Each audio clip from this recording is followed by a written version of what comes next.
my first week on the job, we got to help an HVAC company, very similar to my dad's HVAC company that I grew up in. 50 employees, 60 employees, something that obviously doesn't make the news. If they go under, GDP is not taking a hit, right? So on the macro level, they don't matter at all. But in the town I grew up in with 1,000 people, 1,000 people, call that 400 households. 50 jobs is a big difference. That's over 10% of the mortgages, right?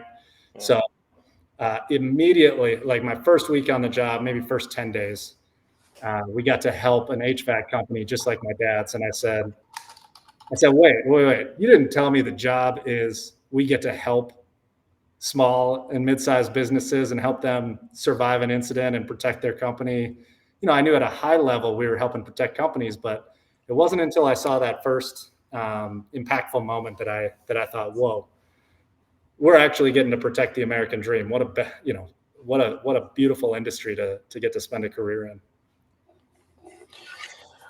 That's the right way to think about it. And I also really love the way that you think about, you made a really interesting point. At a macro, this size business doesn't make, isn't going to affect GDP, I think was the point you made.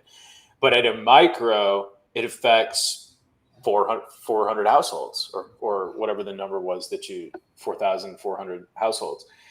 I think from a economic perspective and maybe a political perspective, breaking down these statistics into the micro like you just did is a major frontier that we need to get to.